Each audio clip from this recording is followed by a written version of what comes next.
So here we are at day 3 of Matt's garage.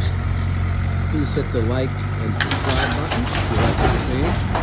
So there's Larry using the Hitachi mini excavator. This might be a MIDI. I have to ask him about the tonnage rating. But the 30-yard dumpster came this morning. What I didn't quite get on film is that Larry actually grabbed it with the bucket and dragged it back a few feet. He felt it would be a little easier for him to, be able to reach closer to the back.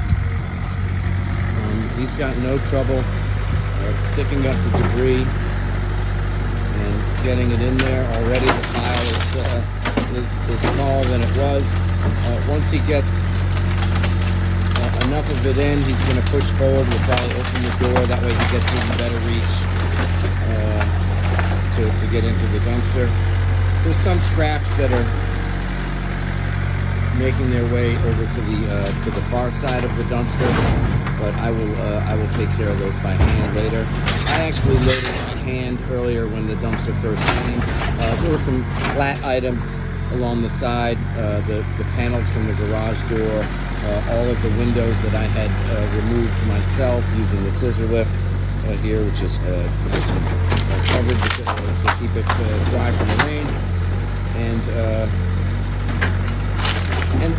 that was just to get some nice, flat things on the bottom that weren't going to take up too much space. Optimize the load there. So here goes the old basketball hoop. Which basically was mounted on the side of the garage in a completely wrong fashion. Larry's really an expert at this machine. So we're going to let him work for a while. I might combine this into another video, a single video for the dumpster loading portion of the job.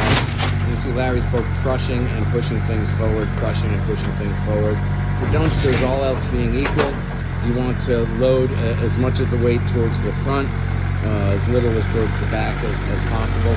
That just makes it easier to get it back up on the hook truck, which came delivered on a pretty standard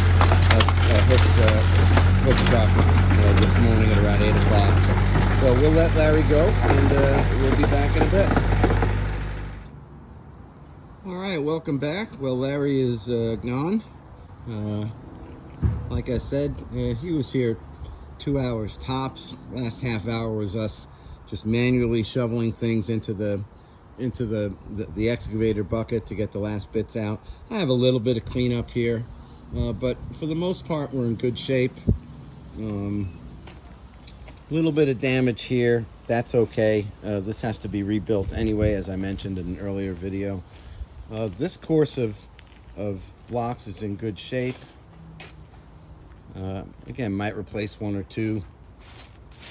These got knocked around during the demolition, so I'm going to guess that my concrete contractor will say, you know what, let's just pull them all out here. We'll pulverize them. We'll use them as rubble inside the slab and just maybe rebuild this course. But if we're just going to put a new course of similar blocks on top of the slab, I don't think we have much of an issue. It's maybe a half day's work. But I have to say the initial crazy idea I had of taking that big pile that you saw in the earlier videos and manually get it into the dumpster, that was a mistake. So having Larry just keep his equipment here was the right move. Take a quick look at the inside of the dumpster. I'll climb up on the back and you'll see that we filled it up with room to spare. There we go. So there's probably 3 yards worth of space available here, but otherwise fairly full. And if you've seen these done before, you know that the excavator operator is periodically trying to push stuff forward, smashing stuff down. This old wood doesn't have much of a chance against the force that thing generates. But overall, very pleased with this part of the job. Very pleased that this is only going to take a single 30-yard dumpster. I don't know if we'll be over or not on weight. That remains to be seen. But you know, at this point, it's just clean up, and then our next video, we'll be talking to Skip, my concrete contractor, and seeing what he says about the job. Take care. Make sure to subscribe, like, and hit that notification button.